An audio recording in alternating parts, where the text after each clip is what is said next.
Welcome back. It's Salty Spittoons TV, Week 9, Episode 9. It's your commish, co-commish. Let's get right into it. Starting it Hell off yeah. with the highest fucking score Oh, that's the of the nine. week, Be the of nine. the season, of, I don't know, man, just fucking breaking all kinds of records. Only Just my own fucking records. Because legit. if you go to again league history top scorers It's ever, Tony, it's Tony, me, Tony, Tony. me, me, and me. I just need one more to get all the top five. Thanks, man. I Yeah, appreciate the shot, and I love that picture. That'll never go old for me. it's pretty good. Just to highlight the song that was on there, it was Second Answer 9. And If you tonight guys don't won't know, be the night. Yeah, quick recap. Basically, Lil Chubb did work against Savage Dav. Was not expecting it to be that big of a difference, but I mean, shit, that's why you play the games. Cool Kid, Coolero. We know who the coolest is this week, who the cool manager was this week, and it went to Coolero. Came down to Jameer fucking Gibbs, showing um what's his name? Dan Campbell why he should be the running back one. showing Savage Dav why he shouldn't have traded him. You Dude, fucking legit. trade me? Are you You serious? fuck, man, that was rough.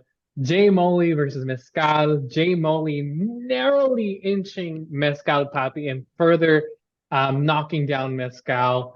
Diego versus Rookie. Rookie with that trade Spanked him. against Mescal. Legit, same ordeal as Savage with those fucking trades. Like it only I don't know if this is gonna hurt the whole trade conversations, but legit, man, like Mescal and Savage are giving up some mighty good trades and definitely benefiting the opposite side. Rookie T Kelsey taking that fucking match against Diego. And then finally, A Rojas, Tex Mexana again. A Rojas kicking ass. Poor Ana Oh just yeah. ended up getting the brunt of that. Moving on, going to Pokemon contender pretender quickly. Why is Little Chub your contender, and why is Tex McDonough your pretender? First of all, contender was very hard to pick this week. If it because I could just put me every week, but if I have to put everyone else this week, I like Chubb as another mention for contender. Mhm. Again, guys, don't forget my rubric is I'm not saying whether or not this is a playoff team. I'm saying could this team win the chip? So I think this is a team that could win the chip. I think there's some questions and some highlights, right? So Mhm. positives, Taylor's coming back, free Jacobs, hopefully now that the whole Raiders staff got cleared out.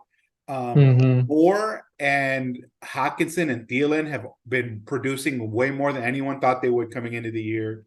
And then he still got, mainstays like Stephon Diggs and Joe Burrow, who's finally healthy. So like I see those Yeah. things and I see reason for optimism. I see he could be dangerous.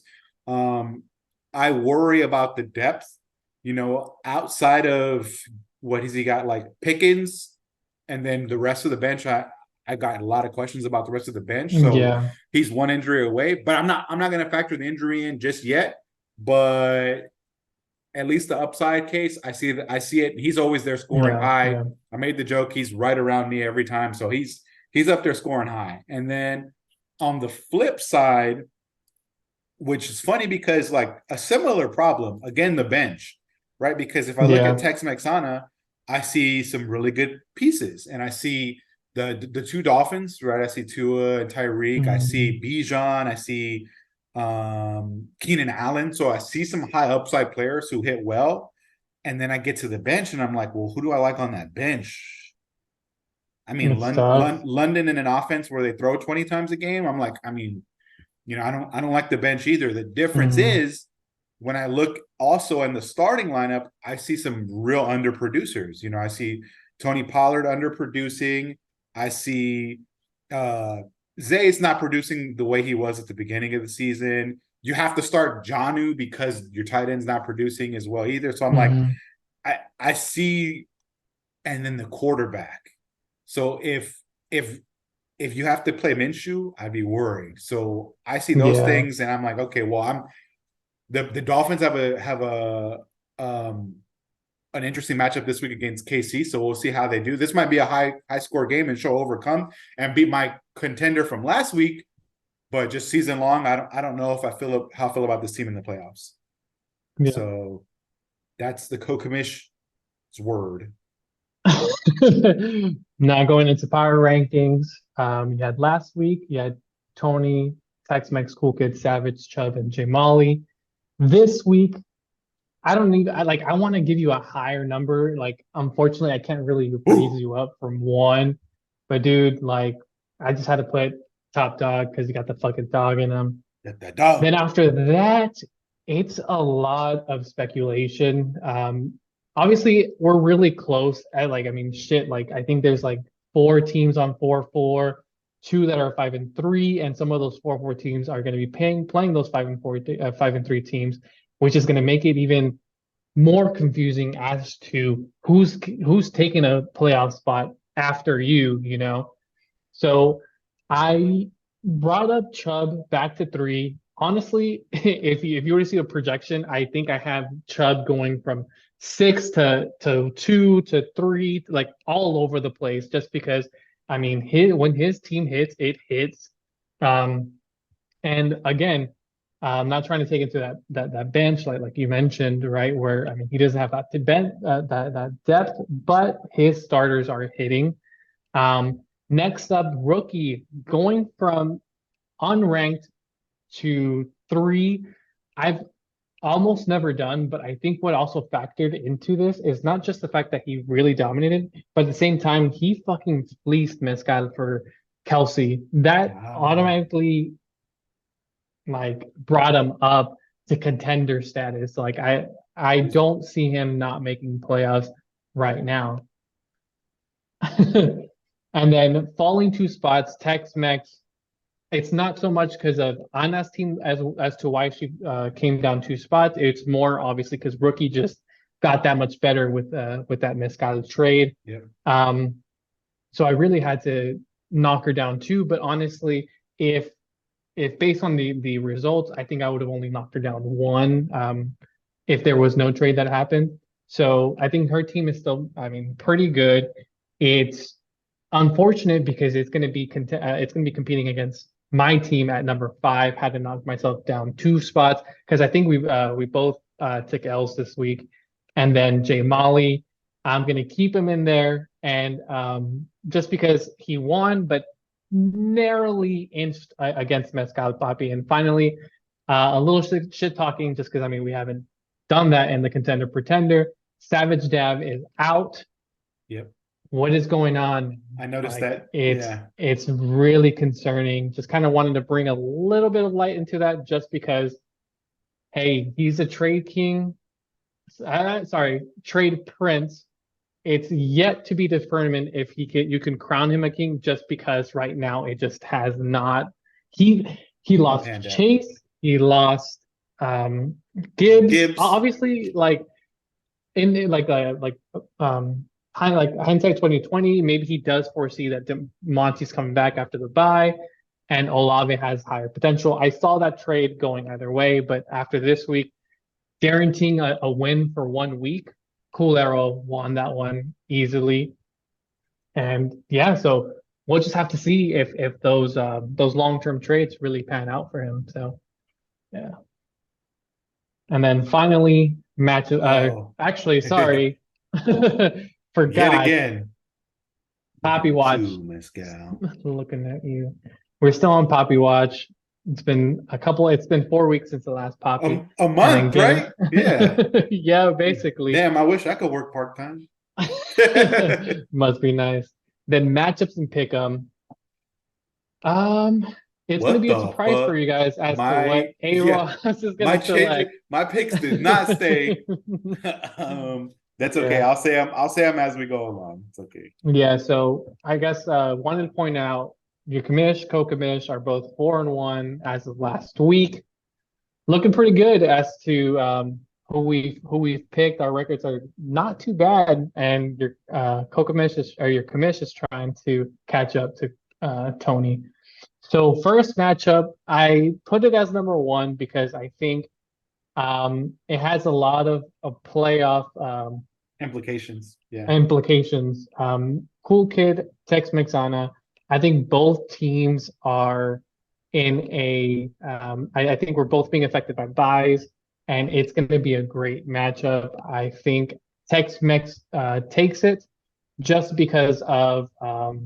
Yes, she did lose Brandon Ayuk. Yes, Purdy, but I mean, she wasn't really relying on the Purdy Ayuk points, or at least the Purdy fantasy points. So she could replace that easily with um, Minshew, and she can always replace. Luckily, she can replace Ayuk with an Lockett, with a London. So I think she has this matchup, this match against me in the bag. What's your opinion there? I go the other way on that one. Interesting. Okay. So I know Minshew's gonna slide in there, so the projection will go higher. Yeah. But I don't know if they're gonna go off on Carolina. They got a decent pass rush. Hmm. So I could see them one if they get ahead, just running the ball because they have Hmm. been giving Zach Moss and Jonathan Taylor a lot of touches. And then two, Yeah. if they are forced to pass, I would be worried a little bit about the sack count and turnovers because Minshew will fuck around and get a lot of turnovers. Yeah. So I worry about that. And then I mean the rest of the bye with no Ayuk hurts because then she's got to play Lockett against Baltimore probably. I mean she could play Hmm. London, but I don't know if he's gonna play or not. I think they're figuring out the injury situation.